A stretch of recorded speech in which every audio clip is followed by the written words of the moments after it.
Okay, let's go over the quiz. So let me share the screen one more time. So the first question was we're supposed to use the dot product definition of angle to find the angle between the vectors 2, 1, -3 and 1, 0, 2. And you must show work and leave your answer in exact form rather than decimal. So to find the angle, remember we had the big formula that was V dotted with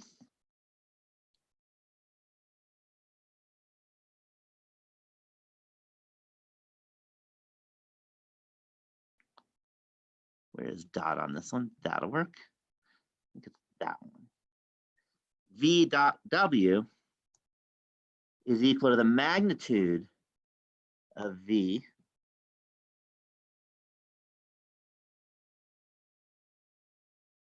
not let me do two magnitudes.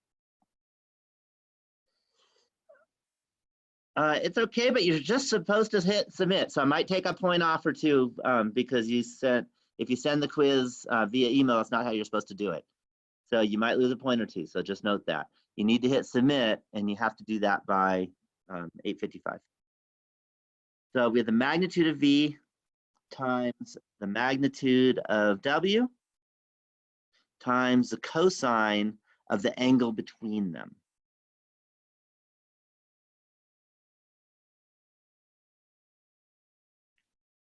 That was the formula we had. So in particular, we need to get the we need to get the dot product. So we need to get the dot product, we need to get the magnitude of V, and we need to get the magnitude of W. Then we could divide and take an inverse. Let's do that. So V dot W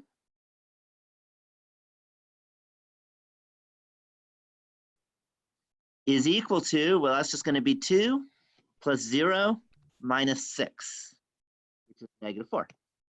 Any questions on that? The magnitude of V is going to be, remember, that's the square root of 2 squared plus 1 squared plus -3 squared. 2 squared is 4, 1 squared is 1, -3 squared is 9. So that's 13. So that's going to be equal to the square root of 13.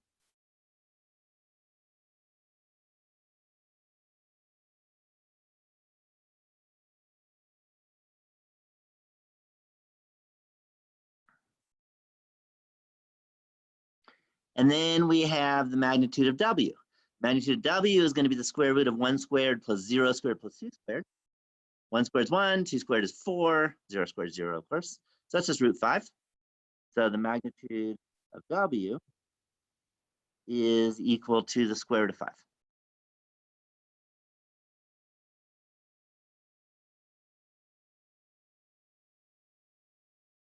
Any questions so far? Okay, why is the square root 13? What's that? Why is the square root 13? Okay, because 2 squared is 4. So I'm looking at the 2, 1, 3. 2 squared is 4. 1 squared is 1. -3 squared is 9. 4 plus 1 plus 9. Let's see, 9, 10. Oh, should be 14, shouldn't be. So let's fix that.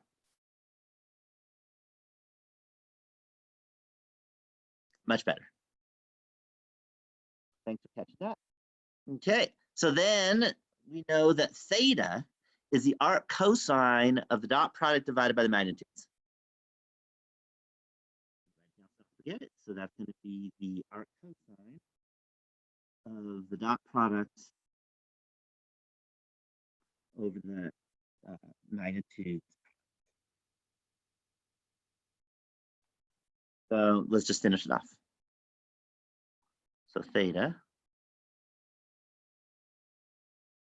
is equal to the arc cosine of that is basic, I think. There it is. The -4 was the dot product. And then we had the square root of 14 times the square root of 5.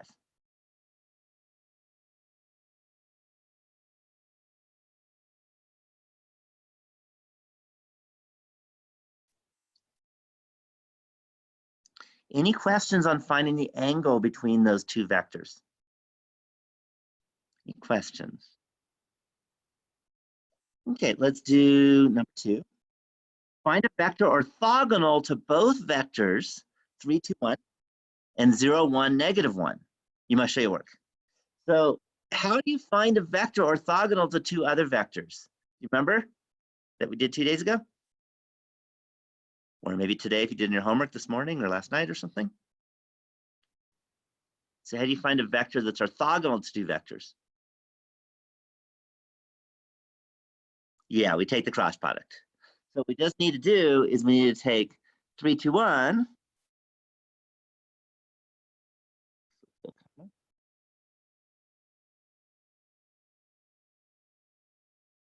And we're supposed to cross that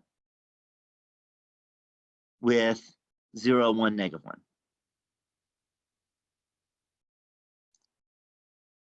Any questions on that? Okay, so I'm going to just write I, J, K. I think always needs better spacing. And then we have 3, 2, 1. And then we have 0, 1, -1.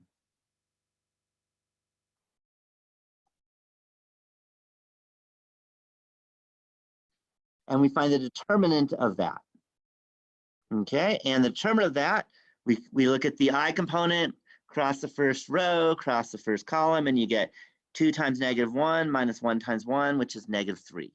So we get -3i. And then we're supposed to subtract the j component, or the j piece. So you drop the second column in the first row, and you get 3 times -1 is -3 minus 0. And that's minus -3 or plus 3j. And then we're supposed to add the k component. So the k component, you get 3 times 1 minus 2 times 0 is just 3.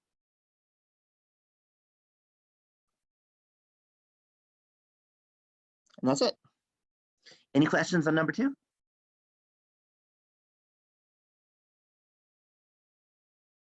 Could you use the dot product method with the formula W2, let's see, I'll scroll down, please. Okay.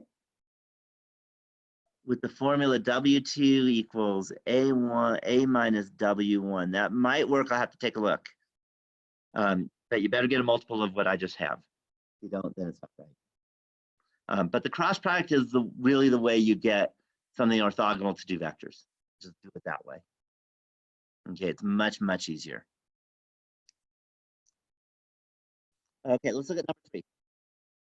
Find the work done against the force to move a particle from the point 5,1 to 2,4.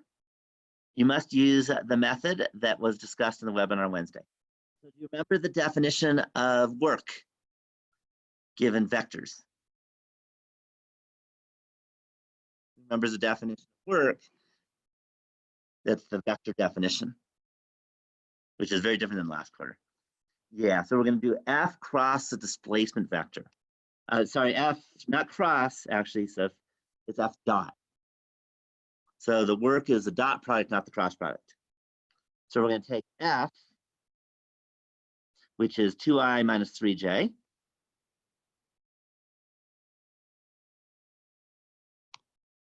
And then we're going to dot that with the displacement vector. Well, the displacement vector, you just take 2 minus 5, which is -3, comma 4 minus 1, which is 3. Okay.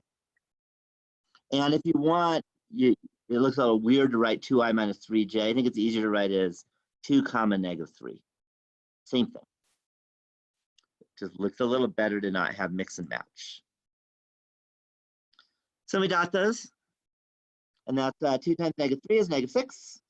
Negative 3 times 3 is -9. Negative 6 plus -9 is -15. So there's the work. Okay. Any questions? Any questions at all on question 3? Okay. Question 4. Prove that for any vector v cross v is equal to 0. So for that one, we need to take the cross product. So let's say v is equal to, how about ABC? Then v cross v is equal to, well, you go I, J, K, and then A, B, C, and then A, B, C. And we need to take the cross product. So let's go and do that. Okay. It's one of those you can't just do in your head and say, I'm done. You actually have to show it because it's not numbers, we're proving something. So this is equal to, let's get the I component first. So the I component, you get rid of the first row and the first column, and you get BC minus BC. And that's I. And then we go minus, then we do the J component, which means we get rid of the first row and the second column. And that's going to be AC minus AC. J. And then plus. And now we get rid, for the K component, we get rid of the first row and third column, and you get AB minus AB.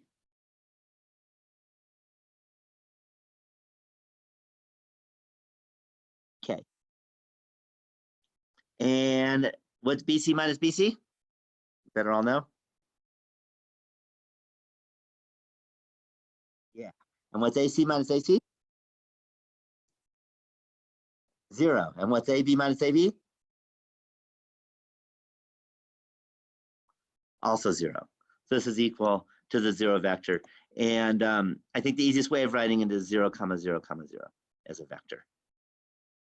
And that's it. So it's an easy proof if you can just set up the cross product and write it out. That's all you have to do. Any questions at all on the quiz? I'll find out whether it was easy for you or not. I think it's easy to watch though, isn't it? Watch me do it. It's way easier to watch. Way easier to watch. Isn't it? Yeah. Because I don't think I did anything like tricky. I felt like I barely had enough time to do any of them. I only did 2 of them. Oh, really? Yeah. Yeah, it might be because. Yeah, like Yeah, by the time I figured out about like the crossing stuff, I was like, oh, it's like, oh, time's up. yeah, like My computer had reset last night, so I had to like reboot it up this morning, like a few minutes Right. before class, which sucked. Well, the good news is that quizzes are low in points in terms of the course grade. also with So- the quizzes, are we still receiving 50% on them for attempting them? Because No, that's not automatic. But what I do is I give you lots of points for showing work. So I'm very nice if you show work. If you don't show any work, then I can't give you points. But if you show the work, I give you lots of points. But what really matters is that you learn the stuff so that when you get to the exam, you can actually get it. Okay, that's the important thing. And if you're having trouble time-wise, you might want to practice going a little faster. Okay, and practice typing too. Just takes time. I didn't take so much time on it, but that doesn't mean I took what 15 minutes. But again, I knew what to do. But there's nothing tricky, is there here? It's just kind of doing it. This is a do it quiz. Each one of them, you take a dot product or a cross product and you're done. Okay. Question 1, you had to take dot product and you had to take magnitudes and then you're done. But you have to know the main formulas we had. Same will be true on the next quiz, is that we're going to have some formulas today and you got to have those down. Okay.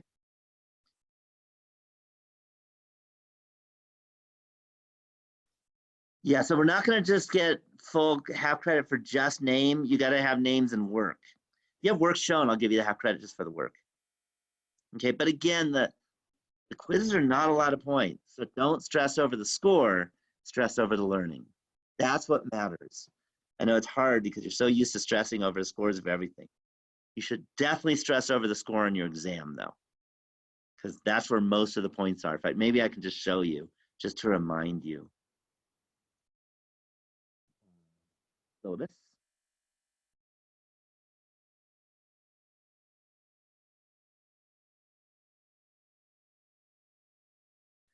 And you'll notice the quizzes combined, all of them combined for the whole course are only 5%. I believe 5%. Let's see, 30. Oh, no, it's not, it doesn't quite add up. So 100, 150, 300, 500, 650. So it's 5 out of 65 or 1/13. About 8% of your grade for all the quizzes combined. So one quiz, which is like 1/25 of the combined score, is not even 1/3% of your grade. So again, you shouldn't stress about one quiz. If you don't do any of the quizzes, that's bad though. Okay, but it's a very small percent of the grade. On the other hand, your exams and your final, that is 500 out of the 650 points for your course. So, you know, understand where it matters. Okay, and the exams and the final are where it matters. Why change from last quarter? Because we're doing things, everything's different this quarter. This is not the same. So that's why. It's all online. It's just, everything's a mess. So it is what it is, but it's very small. You have no exams to drop, and that I do for third quarter and up. You won't get to exam next year. Next year, you don't get to drop an exam either, at least not in my class, because that's true pretty much of all universities at this point. And I'm trying to make this like a university. Okay, there's very little bit for homework, a lot for the exams. You don't get to drop the exam. That's very standard for UC or Cal State. And I try and relate it to those are the ones I know because I've taught there, and that's where most of you can go. Okay, a couple might be UNR, and I don't know how they work. Okay, any other questions before we run into new material? Okay, let's do new material. So what we want to look at is we want to look at the simplest type of geometry in 3 dimensions. And the simplest type of geometry is the linear stuff. So lines and planes. And that's what today's about, are dealing with lines and planes. Okay, and I want to mention, you might be happy about this one too, is that if you look at the syllabus and we go down,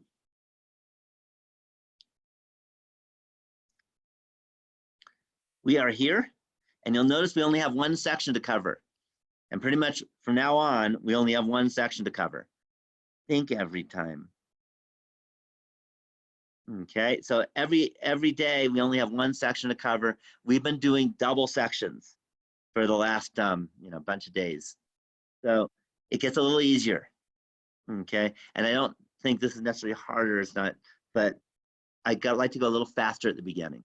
So now we're slowing down a bit, so you might like that. Okay, but we still have stuff to do, and it's important. I don't know if it'll take the whole time because we only have one section, but it might. And that is, the first is the equation of a line. So if you have 2 points, how do you find the equation of a line? That's the big question. Who remembers how to find the equation of a line if it was 2 dimensions? There's a couple and ways. Parametric. Huh? What's that? You can use point slope, like given 2 points, find the slope, and then use point slope form. Yeah, and in particular in parametric equations that we're talking about. That's important. So it's a point slope parametric form. Okay, and if you remember, what you do is you just say, you could say y equals mx plus b, but y and x are probably bad letters. So what you can say is that, I'm going to call it v for the vector. Actually, maybe let's call it w. Is equal to m But m now is a vector, okay, times not x. Actually, maybe I should call it v because there's only one. So m, not x anymore because we're in parametric form, t. And then plus b, and b is a vector. So it looks a lot like what you're used to from beginning algebra. But the difference is now we're in vectors. And I'm not sure if you remember, but something I mentioned is I wrote it this way. Instead of writing all the components, because this way it works whether you're in 2 or 3 dimensions. That's the good news. So let me do an example. Find the equation. And let me write parametric equation of the line through the points. How about 2, 1, -3? And how about 0, 4, 2? Any questions on the idea first? Okay, so what I'm going to do is I'm going to find m, and then I'm going to find b, and then I'll be done. So we can say m is a vector. Okay, and how do I find m? And think about how you did it in beginning algebra. It's very similar. So how do we find m? The change in y over the change in x. Okay, not quite, not quite. It's not exactly the same as algebra. There's no dividing. One thing, you can't divide vectors. Remember that? So that won't work. And there isn't an x and there isn't a y. You can think of them as vectors, but then you can't divide. It wouldn't make any more sense. Okay. So how do you find the slope? The slope is a change. That's the hint. Any ideas? Would it be the dot product of the two vectors? It's a good try, but it isn't. It's just the difference. It's the change. And the change means you take the second minus the first. So that's just going to be the vector, and I'm going to turn the point into a vector, and that's easy. All you have to do is take the parentheses and make them little pointy brackets. So we have 0, 4, 2 minus, and then we have 2, 1, 3, -3. And I'm hoping you all know how to subtract two vectors. What do you get?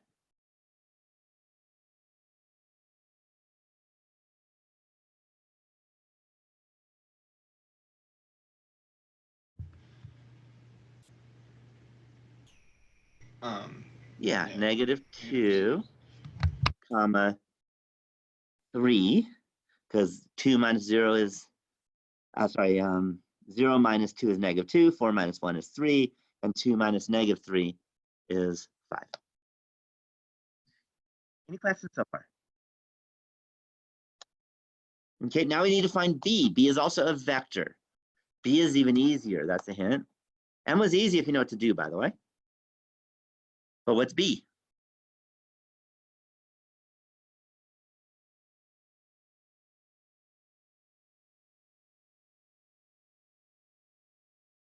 So how do we get b? The hint is it's really easy. You don't have to do anything. That's a hint. You have to like look. Okay. So b is just the first point, 2, 1, 3. 2, 1, -3. And that way, when time is 0, we're at the beginning. And that's what we want. Any questions on that? So now we just put it all together. V, now I'm going to write what V is. That's X, Y, Z, is equal to M, which is -235, times T plus B, which is 2, 1, -3. Have I confused anyone? Any questions on this? Okay. How do you check your work, by the way? What's the easy way to check your work? Plug in 0. Yep, plug in 0 and you get 2, 1, -3. That's good. And what else should I plug in?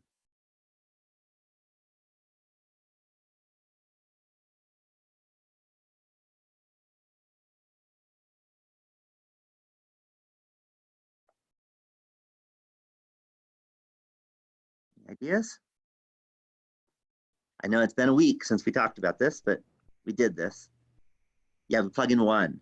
If you plug in 1, t is 1, and you're just adding those two vectors, then you get 0, comma 4, comma 2, and that is our second vector. So the idea is this is a parametric equation of the line where at time 0, you're at the first point, at time 1, you're at the second point. Okay. And by the way, if you want the line segment, you just say t is between 0 and 1, and that's the line segment. Any questions at all on finding the parametric equations of a line through 2 points? I'm going to write it in a different way. I'm going to write it in non-vector form. And we can say that x is equal to -2t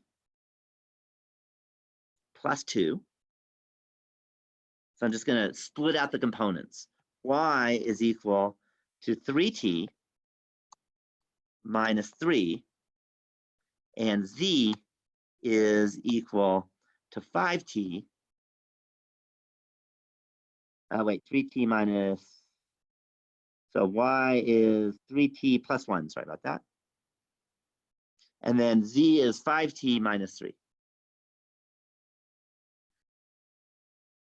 Any questions on that way of doing it? Yeah, I did this for a reason. Do you remember when we talked about parametric equations in 2 dimensions? And we said that if you had parametric equations and you wanted to turn it into rectangular equations, how do you do that? Who remembers?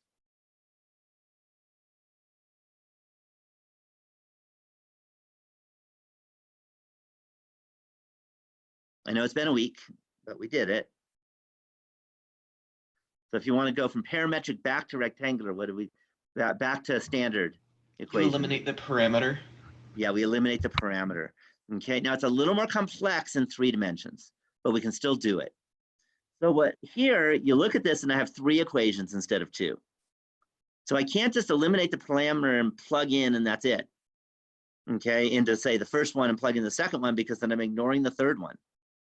So instead, what I'm going to do is I'm going to eliminate the parameter. I'm going to solve for t on all 3 of them. So in particular, for the first one, I can subtract 2 and divide by -2 and say t, I hate that it turns it to caps, t is equal to x minus 2 over -2.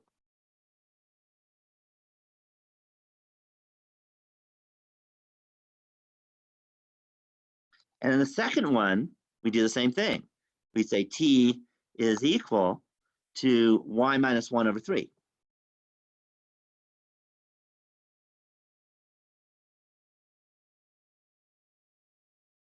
And for the third one, we do the same thing. We say t is equal to z plus 3 over 5.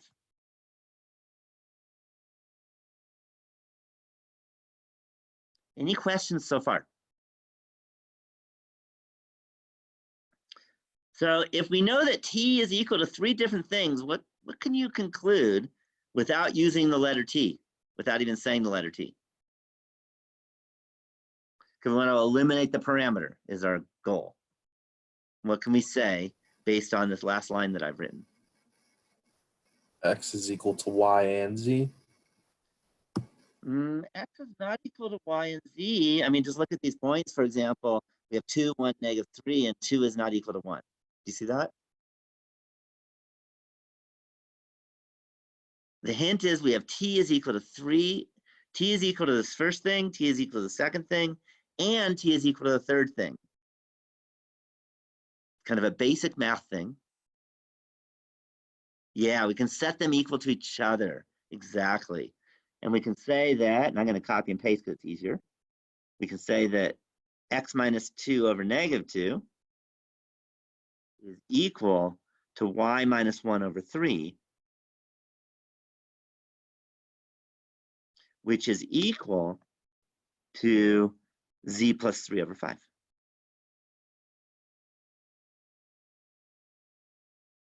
Okay, so it turns out it's not good enough to just have an equation if you're doing non-parametric. You actually have this double equation. Otherwise, if you have a single equation, you're not talking about a line or a curve. Okay, you have to have two equal signs or it'll never work. Any questions? Now let me write down what this is called. This is called the symmetric equation.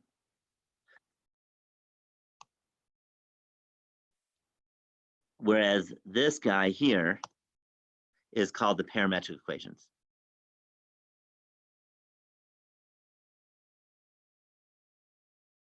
Okay, so there are kind of two ways of expressing the equations of a line. One is the parametric equations, and the other is symmetric equations. Any questions? Any questions on this example? Okay, I'm not doing it in general because I don't think that's helpful. I think seeing one example is all you need. And then if you have different numbers, hopefully you guys can do that with just different numbers. Any questions at all on this? Okay, so we've now finished number one. We have figured out how to find the equation of a line. So now, what if we have a line and a point in 3 dimensions, and we want to say, how far is it from that point to the line? Any questions on that? Okay, first thing is that if you take the point and another point in the line, you're not always going to get the same number. Okay, is that clear? If there's a line and a point and you run over from that point somewhere on the line, you might run differently than someone else runs in terms of distance. So what do you think it means to even say the distance between a point and a line?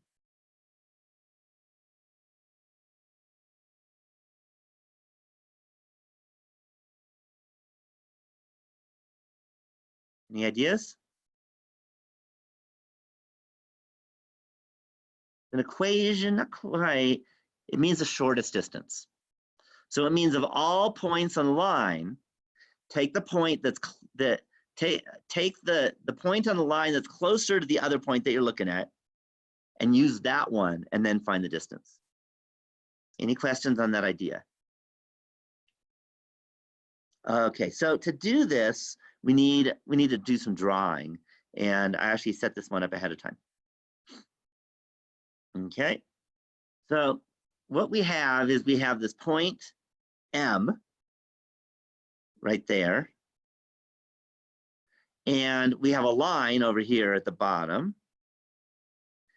And what we want is we want to find how far it is to the line so that this point M to the line is a right angle. And the problem is it's not obvious where that point is at all. Is that clear? So what you do is you close your eyes and you grab a point on the line and don't worry about it. Call it P. So I have this point P. And that distance is not the distance from the point to the line, but it is something. Then what I do is I take this vector MP or PM, and I also take the vector that is parallel to the line, and I consider the parallelogram that is created using those two vectors. Have I lost anyone on the idea here? So we have this parallelogram we're looking at right now. Okay, once we have that parallelogram, what we can do is we can say, what is the area of a parallelogram? Who can tell me how to find the area of a parallelogram? And the hope is you all jump in and you don't have the same answer. I'm just going to say an integral. Could do integrals, but we're in 3 dimensions and we don't know how to do 3-dimensional integrals. Does that make sense? Yeah. So that's next quarter maybe, but not this quarter. We can't do that. All right, good. I like what Victor's idea. Victor, you're really close. It's the magnitude of V cross W. Because remember, an area is a number and a cross product is a vector. So we know that the magnitude of V cross W, okay, so the magnitude of V cross W, and W, we have this PM.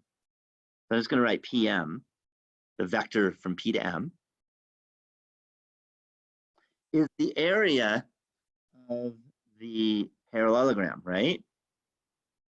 But there's another formula for the area of the parallelogram. That's what I was hoping lots of you would answer. Before you even thought about cross products and vectors, so when you were in 8th grade, maybe 7th grade, I think 7th grade. Yeah, I know it's a long time ago, but it did happen. You actually studied this. Do you remember how to find the area of a parallelogram using 7th grade math?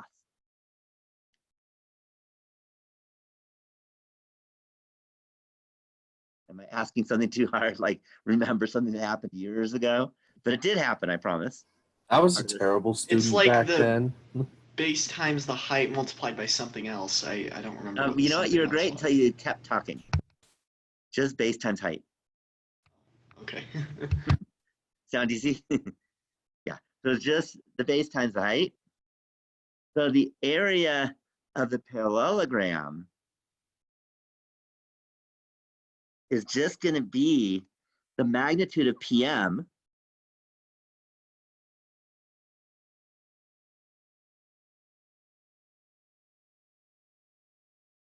and that's what we're interested in, right?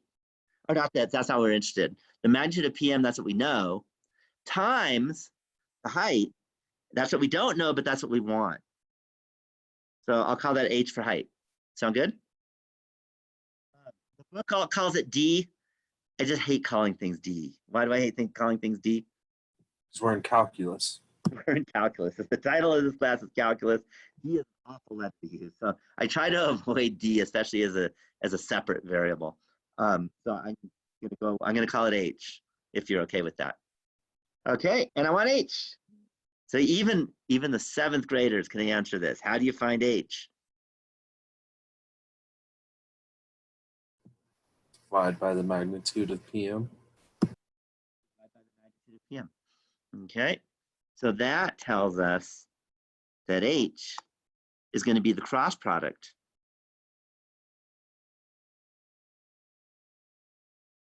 the magnitude of the cross product of V cross PM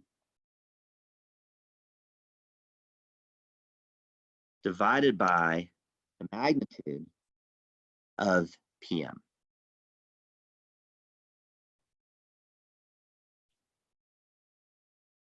Any questions on the formula here?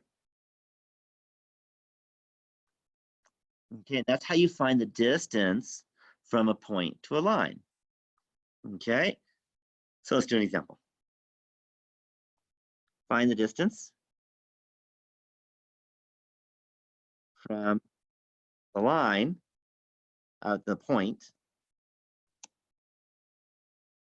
How about 3, -1, 2?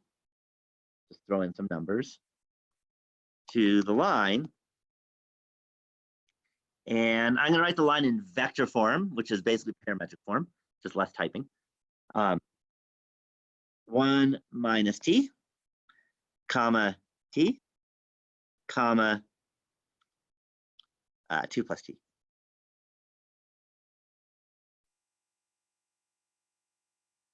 Any questions so far? Okay, so again, we look at that formula and we need V and we need PM. Okay. Oh, you know what?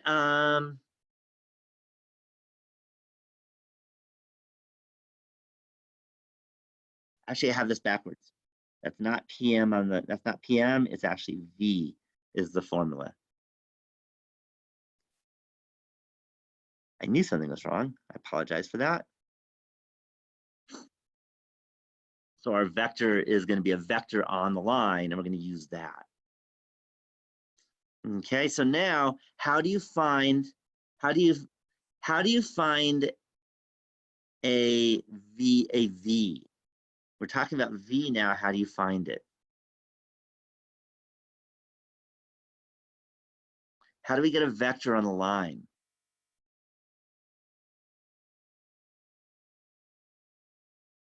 Any thoughts?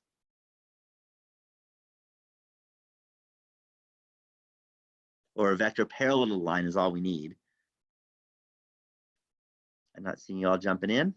Do we, no, wait, never mind. Okay, I like your start. Okay, all you have to do is realize that the slope is parallel to the line. That's the whole point of a slope, right? So slope is just one, a negative 1, 1, 1. That makes B equals negative 1, comma 1, comma 1. Well, how did I get that?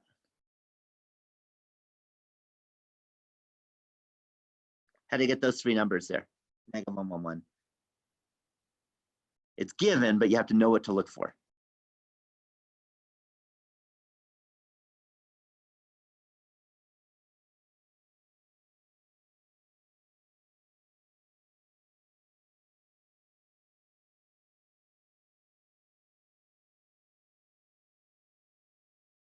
I don't see y'all jumping in. Yeah, so x is 1 minus t, and the slope is negative 1. You see that? So that's the first one. Y is t, the slope is 1. And z is 2 plus t, and the slope is also 1. Have I lost anyone there on the three slopes? Or the three components of the slope vector?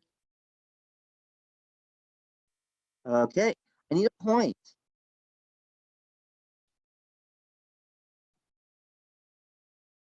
So I need a point in a line. How do I easily get a point in a line? Plug in a value, Yeah, what's the easiest value to plug in the world? 0 or 1. 0 or Yeah. 1, yeah. 0 is easiest. You could do 1, but 0 is easier. So 1, 0, 2.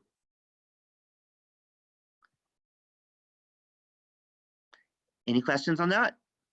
Basically, get rid of the t's. Okay. And you get 1, 0, 2.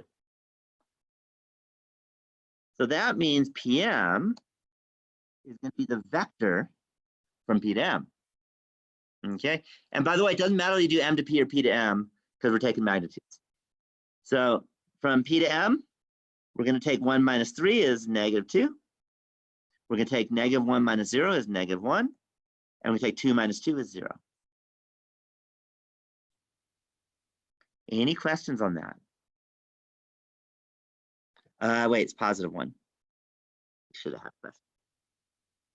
Right, 1 minus 3 is negative 2, 0 minus negative 1 is 1, 2 minus 2 is 0. And there's our PM. Okay, so now what we need to do is we need to plug in the formula. So we need to take the cross product of V and PM. So I'm going to take I, J, K, and then I'm going to take V, which is negative 1, 1, 1. And then I'm going to take PM, which is negative 2, 1, 0. I'm going to take the cross product. Any questions on that?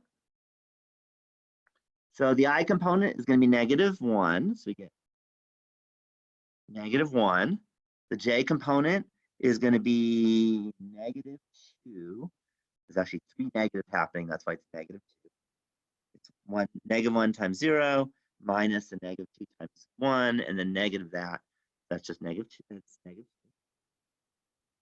And then I'm going to take the K component, and the K component is going to be negative 1 minus a -2, which is 1. Okay, but I don't just want the cross product, I want the magnitude of the cross product. And I'm going to use SQRT. And that is 1 squared plus 2 squared plus 1 squared, which is 6. Have I lost anyone yet? Okay, so now we're almost there in the formula. We need to take V cross PM in magnitude divided by V. V is negative 111. So the magnitude of V is equal to 1 squared plus 1 squared plus 1 squared. Square root of that is square root of 3.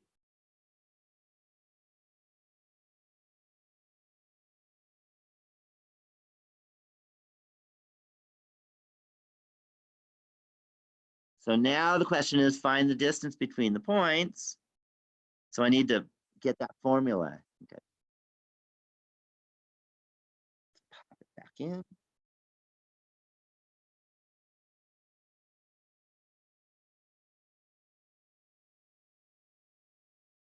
So what is it? What's the answer? It's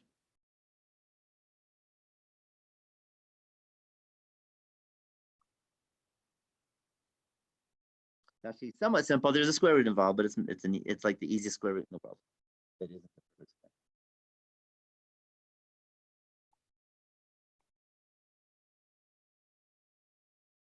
What do you get?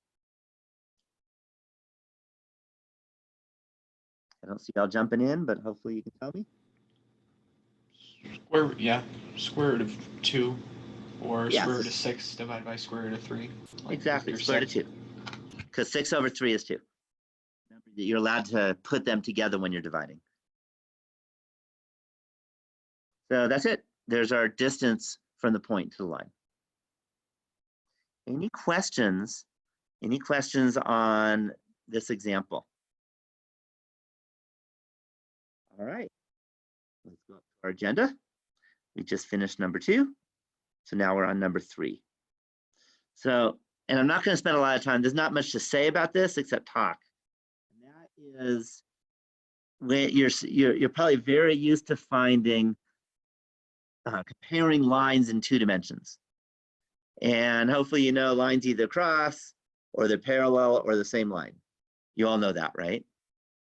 Well, it turns out it's not quite as simple in 3 dimensions. Okay, can you have 2 lines that don't cross but have different slopes in 3 dimensions? Can that happen? Yeah. Yeah. Yeah, so I don't know if you can see, but here's an example. I have 2 lines and they don't cross, although on your screen they may look like they cross, but they don't. And they're definitely not parallel. So that's the thing, is that you can think about in a plane, take 2 lines that do cross and then lift one of them. They won't cross anymore. Okay, but you haven't changed the slope at all. So when you have that type of thing, we call those lines skew. So just to note, those are the 3 possibilities. How do you tell if lines are skew?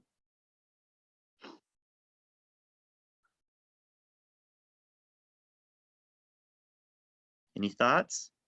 Like if you give an equation, I mean, it's easy to view it and see it, but if you don't want to do it with a graph, you want to do it algebraically.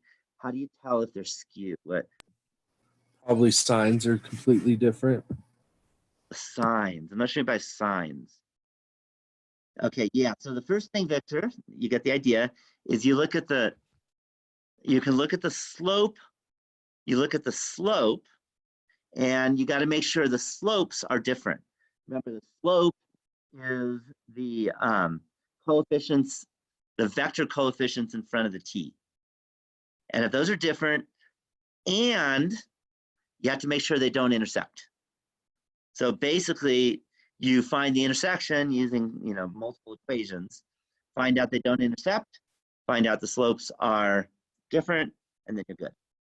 So for example,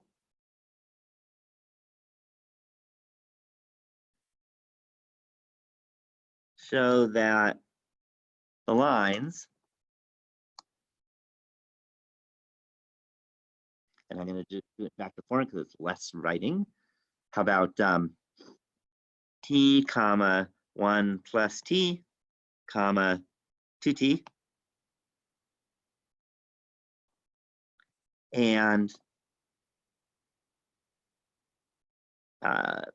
1 minus t comma t comma 3 are skew. Any questions on this idea first? Okay, first, let's find the slopes. What is the slope of the first line? I'm looking for a vector, not a number. Remember, slope of lines in 3 dimensions is a vector. Yeah, the first line doesn't have a negative at all. There's no negatives in that first one. So you're close.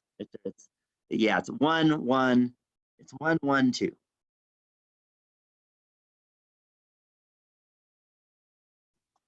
And then what is the slope of the second line? 113. Oh, -113. Okay, close, but it's -1, comma 1, comma 0. Oh, it's the multiple. Okay, yeah. Yeah, because notice a 3 doesn't have a t multiplied by it, right? You could also write it if you wanted 3 plus 0t. Most people don't, but you could. And I hope you can all tell me that that is not equal to. They're not equal to each other. Are we done? No, we have to prove that they don't intersect. Yeah, we got to prove that they don't intersect. So the first thing, and this is something that we did with parametric equations before, that does not mean we can, to check, we're not going to say t equals 1 minus t, 1 plus t equals t, and 2t equals 3. What's wrong with that?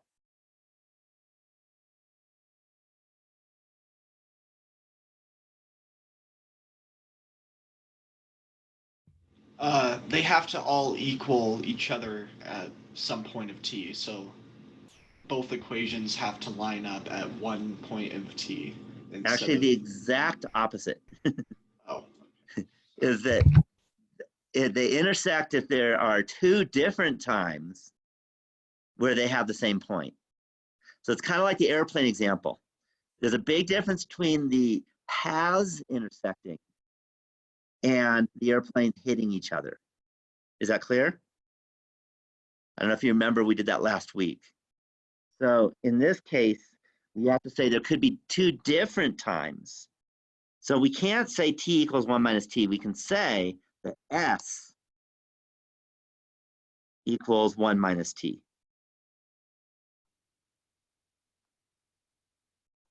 And then 1 plus s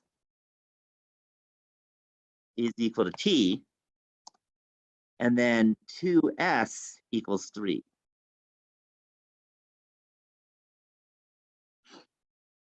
Any questions on that? Okay, and the question is, does this have a solution or not? So the idea is it might be 2 different times, a time s for the first one, a time t for the second one, that have the same x, y, and z coordinates. And if that's true, then this is what you're saying.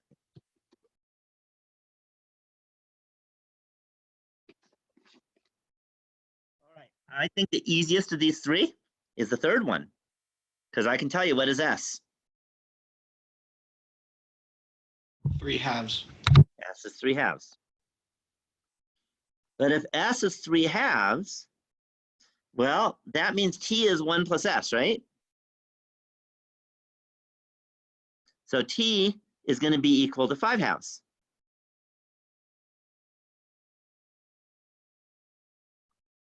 But the first equation then would say that 3 halves, that's s, is supposed to be equal to 1 minus 5 halves.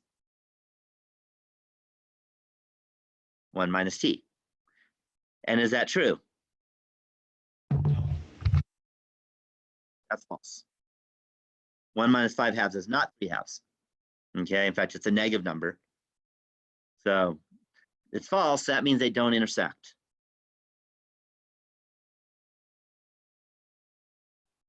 Any questions on this idea? So these are, so therefore, the lines are skew. Any questions on this idea? Do you think skew is common or do you think it's uncommon?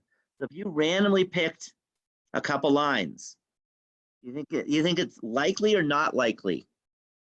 It will It's probably be, pretty likely, I would yeah. guess. And in fact, what do you think the probability is that if you randomly pick two lines that they'll be skew? Pretty high. Okay, it's 1. 99%. No, it's 1. It's, oh, It's 1. And that's a little tricky because yes, it can be that they're not skew, but remember there's an infinite number of possibilities, right, for lines. And it turns out the infinity for skew is like an infinitely higher than the infinity for not skew. So just trust me on that. How's that? Okay, so skew is what almost always happens. If you can imagine, we got one person in the universe pointing a flashlight, okay, or let's call a pulsar is a better idea. You have a pulsar, and then somewhere else in the universe you have another pulsar. Well, first thing, they're almost never going to be parallel. They're not going to be parallel, and they're not going to hit each other, right? Randomly. That's kind of what's going on here. Okay, any questions on the skew idea? Okay, so now this is a biggie, okay? Whereas the others are not so big. I don't know if I'll even do the rest of them, but the equation of a plane is a big deal. So we want to talk about the equation of a plane, okay? So the key on a plane is to understand a plane. What you need to do is you need to know the normal vector and you need to know a point. And here's the reason. I'm not sure if I'm going to completely be able to explain it because we don't know calculus yet. But the standard equation of the plane is AX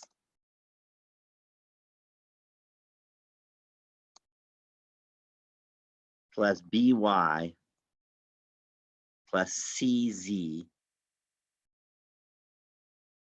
plus D. This is where you can get around D is okay because it's the fourth letter of the alphabet, and then you're all right with that, is equal to 0. Okay, that's a standard equation of a plane. Okay, and it's one of those, just trust me on that.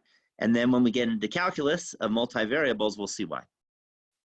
Okay, that's a standard equation of a plane, but there's another way of writing this equation. And that is the following. We can write this as A, comma B, comma C, dotted with X, comma Y, comma Z is equal to some constant. Let's call that E. By the way, not the 2.182 AE, not calculus E, just next letter of the alphabet. E is negative D, by the way. Any questions on that? Can you all in your head do the dot product and see it works? Okay, but there's another way of writing this. There's another way of writing the same thing. We can also write this thinking about translation. Okay, so the idea is a plane doesn't necessarily go through the origin, right? But what you can do is you can shift the axes by where, so that it does go through the new origin. And the way you do that is you write the following. Is you go A times X minus X naught plus B times Y minus Y naught plus C times Z minus z naught is equal to 0. Any questions on this idea? Okay, where x naught, y naught, z naught will be a point on the line. Because notice that if it's a point on the line, then you can plug that point in and you get 0. So that point on the works. plane, or I used a point on the plane is what I meant. Yeah, point on the plane. Okay, but we can also write this as A, comma B, comma C, dotted with x minus x naught, comma y minus y naught,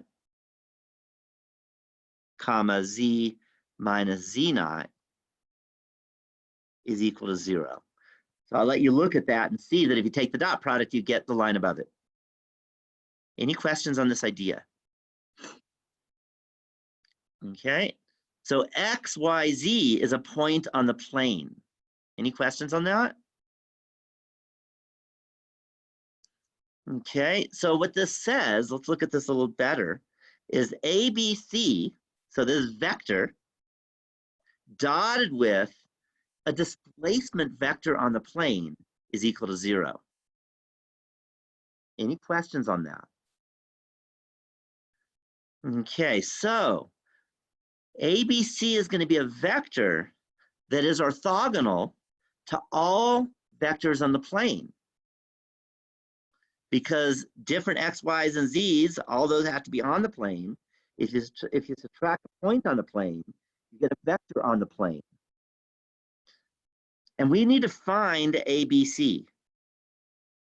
So if you're looking for a vector that is orthogonal to all vectors on the plane, how do we do that? Any thoughts?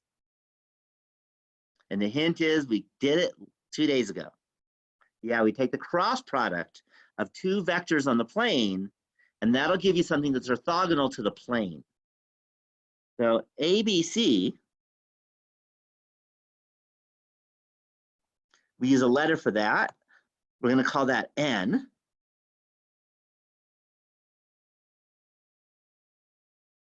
Is equal to ABC is called the normal vector. Actually, I should say a normal vector to the plane. Because if we double N, it's still going to be orthogonal. So let me highlight that because it is absolutely important that you know what a normal vector is.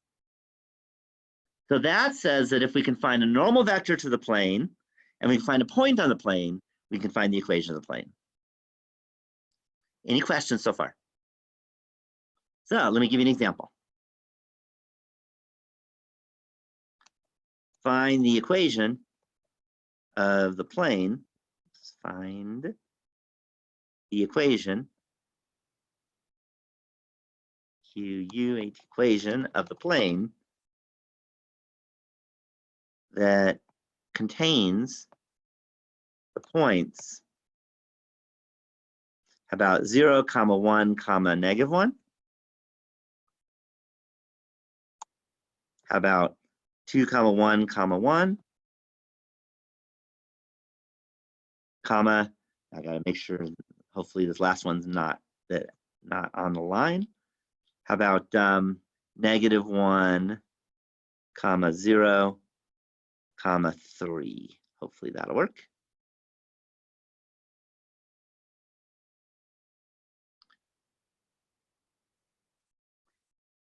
Any questions on the question?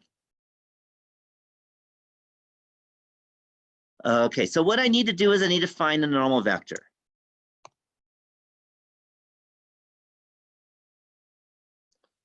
So I have 3 points on the plane. How do I get 2 vectors on the plane? Or 2 vectors parallel to the plane? We've kind of done this before, finding a vector given some other points, given a couple points. We did it today. And the difference between? Yeah, pick any 2 points. Let's grab the first 2 and go 2 minus 0, that's 2. I'm going to go 1 minus 1, that's 0. And then I'm going to go 1 minus -1, that's 2. And then I'm going to cross that. Now I just grab 2 others. How about the second and the third? I'm going to go second. I'm going to go -1 minus 2 is -3, comma, 0 minus 1 is -1, comma, 3 minus 1 is 2. I'm going to do a little trick. I'm going to copy and paste.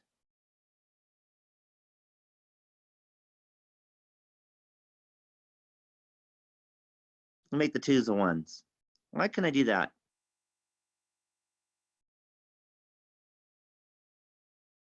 Why am I allowed to do that? Notice I put an arrow, not an equal sign. Because if you multiply by 2, you're just scaling the vector. It's not actually changing the Exactly. vector itself. Exactly. If I multiply by 2, I'm not changing the direction of the vector. And I'm looking for something orthogonal. Orthogonal is about direction, not magnitude. So you can multiply by any convenient number you ever want to. And it's a little prettier if I use 101, isn't it? Multiplication will be a little easier. So I want to show you could do that if you want to. You don't have to, but it'll be a little prettier when we're done. So now we take the cross product, I, J, K, and then 101.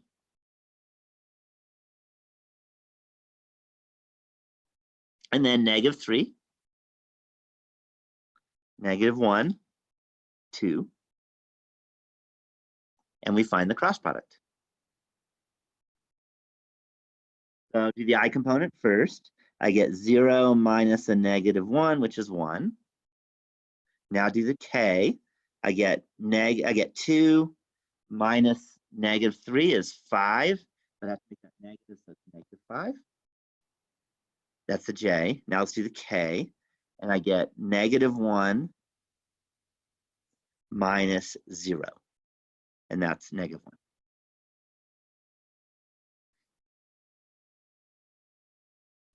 Any questions on that? Okay, so now I'm ready to kind of finish up. I'm going to get the equation. I'm going to take my n, which was 1, -5, -1.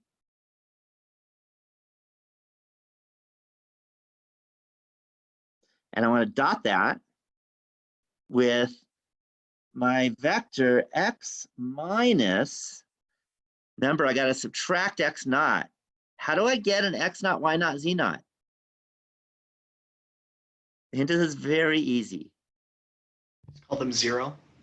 What's that? No, you can't call them 0. That does not work, actually. Okay. But it's a good try. So x naught, y naught, z naught is a point on the plane.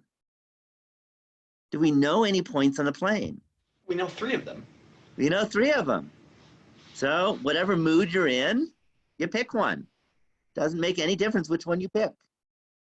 Okay, just like when you find the equation of a line with the slope point form, and you're given 2 points, you first find the slope, and then you can grab either point. Similar, you can grab any of the 3 points. So you want to grab the first one? Sounds good. So x minus 0, comma, and then y minus 1, comma, z plus 1 equals 0. And now I take the dot product and I get x. And then we have a minus 5y and then plus 5. And then we have a minus z. And then we have a minus 1 equals 0. Any questions on that? And let's clean it up a little bit. I can write this as x minus 5y minus z. And now notice we have a plus 5 minus 1, that's 4, equals -4.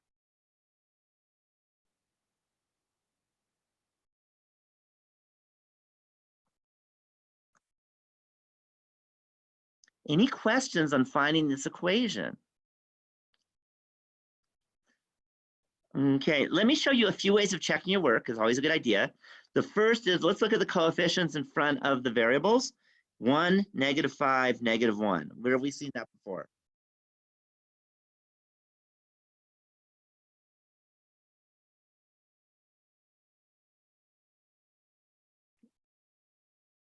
Yeah, that was a cross product. So that always has to be true. It's a quick little eyeball check. Do you agree? So it's one little check. And then you might want to plug in a point, maybe one of the points we did not use. How about 2, 1, 1? And then hope it works. If I plug in 2, 1, 1, do I get -4? So 2 minus 5 minus 1 is -4, and that worked. So it's probably right. Okay, you can check the other points too, but that's probably enough to be pretty happy. Any questions at all on this example? Okay, so you have to find a point and you have to find a normal vector. You find a normal vector by taking the cross product of two vectors.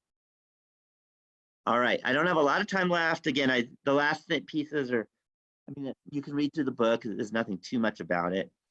But the distance between a point and a plane and the angle between two planes. How do you think you find the angle between two planes? Find the angle between two vectors that make up those planes. You could do That are on those that, planes. but there's a lot of vectors on that plane. There's a special vector that corresponds to the plane. The normal vector. The normal vector. Right. So we got a normal vector for the first plane. We got a normal vector for the second plane. And we want to find the angle. What do we do?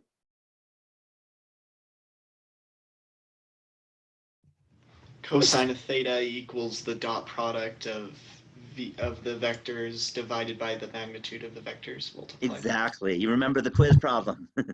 So you find an angle by using the angle formula from the quiz that we did on the quiz problem. And that's how you do that. Okay. So, and again, the two vectors are the two normal vectors. And it's very easy to eyeball the normal vectors. If you're given an equation, it's really easy to eyeball the normal vectors. So it's just the coefficients. It's just in front of the variables. I have you guys. Any questions on that? Any questions? Okay, again, we don't know, I'm not going to do full examples. I just want to talk about them and how to do them because we have all the geometry we can do. How do you find a line of intersection between two planes? The hint is it's similar to number 6. Find a line that's orthogonal to both planes. So use the normal vectors again. And what are we going to do with the normal vectors now? We're going to cross them, exactly. If you take two vectors and you cross it, you get something orthogonal to both. Okay, so if you have two normal vectors and you have a vector that's orthogonal to both, that means it must be on both planes. So that means it's your line. Okay. Any questions? And that will give you a vector that's parallel to that line. And then you got to get a point on the line. You got to get a point on the line. And you get a point on the line by setting the equations kind of equal to each other. You can pick any value of z and then find x and y using equations. So that's how you find the line of intersection. Okay, I'll let you look in the book to find the distance as a formula, and it uses a dot product. Again, we can only do so much. A lot of little details in this section. None of them are too hard. We do no calculus. Okay, so it is now 10:10. So I am going to do a couple things and stop the share. I'm going to stop the recording. Let's see. There we go.